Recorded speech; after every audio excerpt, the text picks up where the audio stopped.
C'est pas magnifique ça? Au loin, on voit les montagnes bourbonnaises. Nous sommes en plein massif central, nous sommes dans l'Allier, nous sommes à Ghana et nous sommes à Paléopolis. Certains d'entre vous savent que j'ai réalisé quelques vidéos pour Paléopolis. Aussi, puisque je suis venu sur le parc à thème, je me suis dit qu'il serait sympathique de vous amener faire un tour avec moi. Aussi, nous sommes à Paléopolis et nous allons visiter le lieu.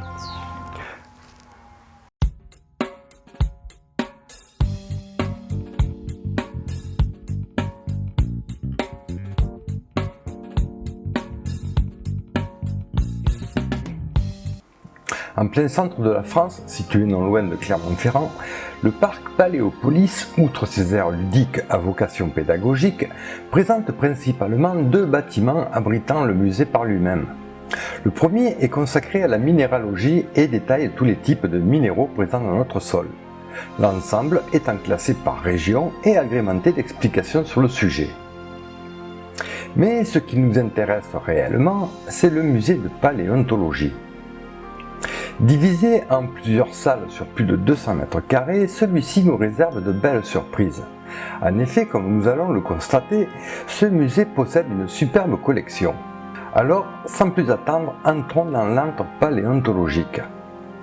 Au premier abord, nous pouvons constater que le musée est relativement propre et bien entretenu. Les vitrines sont magnifiques et les objets sont toujours bien référencés et les explications sont omniprésentes. Ici, une reconstitution d'Anomalocaris et tout à côté, une série de fossiles de trilobites de toute beauté. Un beau spécimen. Un autre de toute beauté, sûrement en provenance du Maroc. Ici, une belle reconstitution de la tête de Nuncleosteus, placoderme du Dévonien. Un très beau spécimen de stégocéphale. Un autre très beau fossile de stégocéphale, Temnospondyle. Une vitrine présentant des fossiles de fougères et autres végétaux du Paléozoïque. Nous entrons dans le vif du sujet, le Mésozoïque. Nous sommes accueillis par un beau crâne de cératopsien et l'emblématique Tyrannosaurus rex. Honnêtement, lorsque je suis rentré dans cette salle pour la première fois, je suis resté ébahi devant cet animal aussi imposant. Impressionnant. Je n'ose à peine imaginer ce que devait être cet animal dans son milieu naturel. Une vraie terreur, à n'en pas douter. Il est absolument énorme. Et pour vous donner un ordre d'idée, voici votre serviteur. Je mesure pas loin d'1,80 m et je ne suis pas plus grand qu'une de ses pattes. Ça donne à réfléchir. Quel extraordinaire animal il devait être.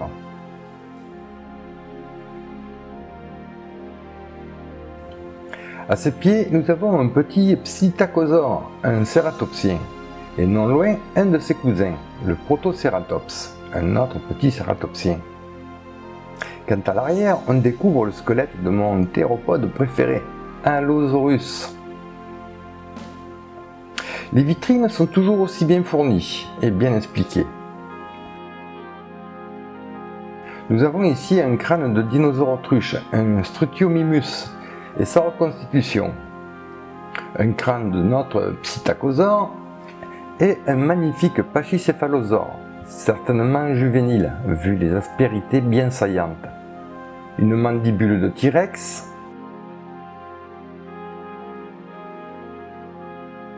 et ici une énorme griffe de, vous l'aurez deviné, un thérésinosaure. Et là, une dent de tyrannosaure.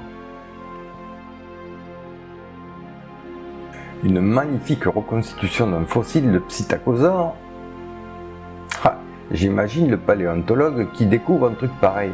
Il doit être aux anges.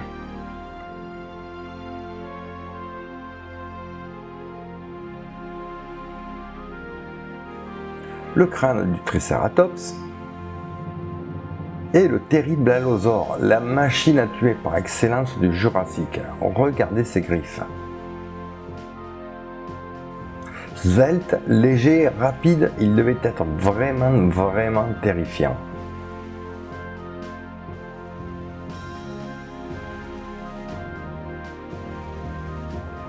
le postérieur du T-Rex.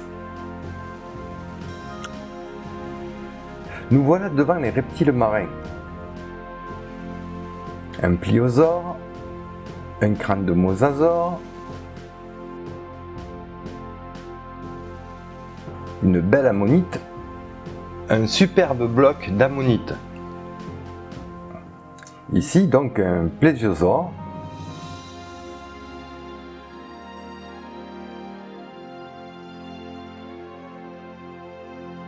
l'ichthyosaure si cher à Marie Anning,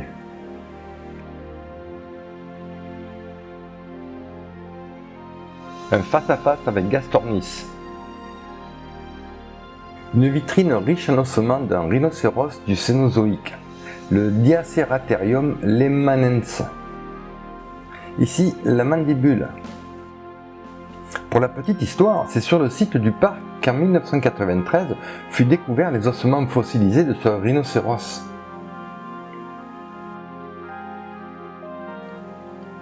Une vitrine dédiée aux primates.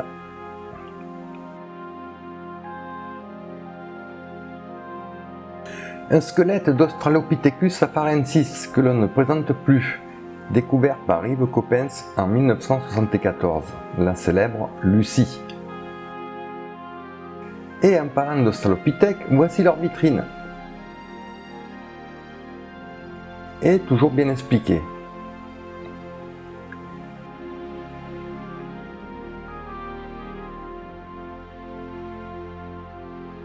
Un Dimétrodon animatronique de la société Paléo Art Studio.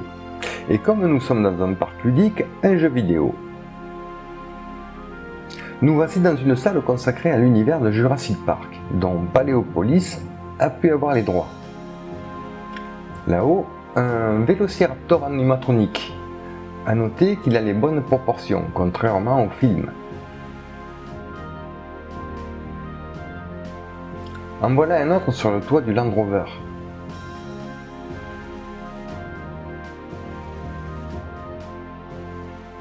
Une reconstitution d'un camp de fouilles, sauf pour la télé, où l'on peut voir un vieux film.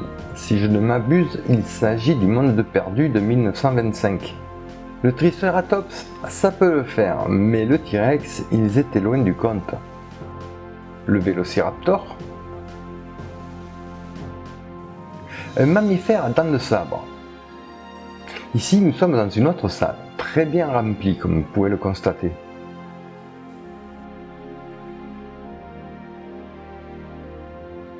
Un Amargasaurus, un autre animatronique.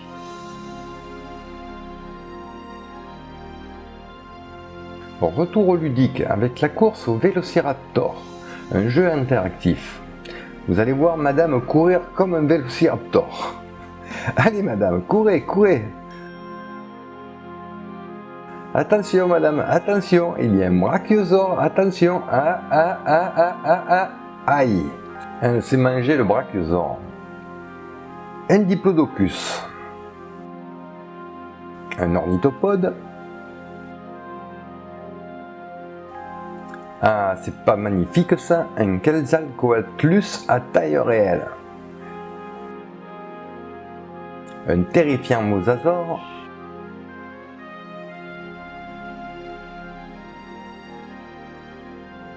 Et dessous, un arthropode. De qui s'agit-il? Pulmonoscorpius.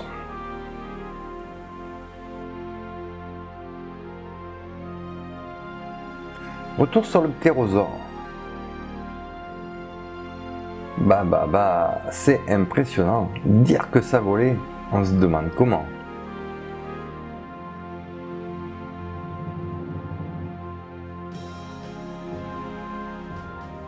Le petit ornithopode.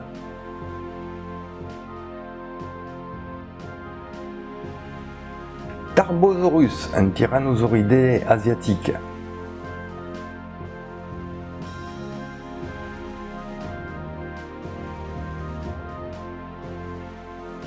Mégantéréon, un mammifère à dents de sabre du Cénozoïque. Otodus, un requin, lui aussi du Cénozoïque. Ici, une mâchoire de ce qui semble être un mégalodon. Comme vous pouvez le constater, c'est une pièce magnifique. De nouveau Quetzalcoatlus.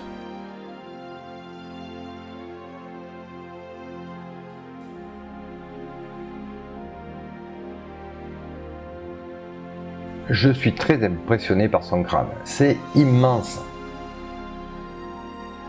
Et pour terminer notre visite, me voilà en train de faire un petit délire en VR dans l'univers que vous voyez sur l'écran. Bien que les graphismes soient un peu dépassés, cela reste très immersif. Me voilà en train d'essayer de charmer un crocodile, sans grand succès. Retour à l'extérieur. Superbement agencé et très bien entretenu, le parc, qui s'étend sur pas moins de 5 hectares, est jalonné de petits quiz pédagogiques. Ce qui fait toute la splendeur du parc, ce sont bien entendu les reproductions de dinosaures disséminées ça et là tout au long de la promenade.